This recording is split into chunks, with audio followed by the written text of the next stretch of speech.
जिस बंदे की जेब में पैसे हैं कुर्बानी उस पर वाजिब है, उसके अब्बा जी पर वाजिब नहीं। अगर अब्बा जी के पास अलग पैसे हैं तो अब्बा जी पर कुर्बानी वाजिब होगी।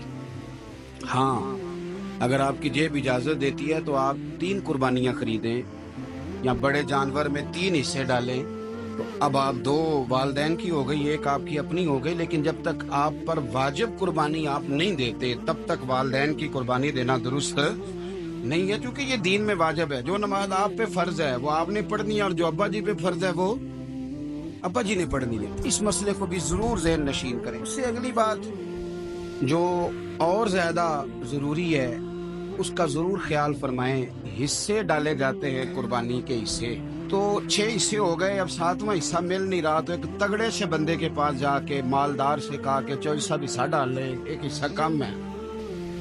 चौधरी साहब कहने लगे कि मैंने तो पहले भी 4 बकरे लिए हुए हैं, तो चलो अगर तुम कहते हो तो चलो बड़ा गोश्त आ जाएगा, तिक्के ही बना लेंगे। चलो बड़ा गोश्त भी 10 किलो आ जाएगा तो कबाब के लिए रख लेंगे, चलो रख लो हिस्सा।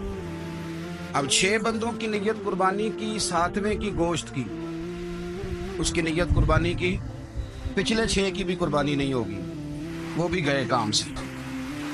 आप इस बात को समझें कि कुर्बानी का मतलब यह है कि खालिस अल्लाह की रज़ा के लिए मखसूस वक्त में मखसूस जानवर ज़िबा करना। इसलिए ये जरूर तवज्जो करें इस बात पर कि हम कई लोगों को फोर्स करके शामिल कर लेते हैं। बंदा मालदार होता है, वो भी कहता है चलो ठीक है कोई अर्ज नहीं, लेकिन वो नॉमिनेट करेगा।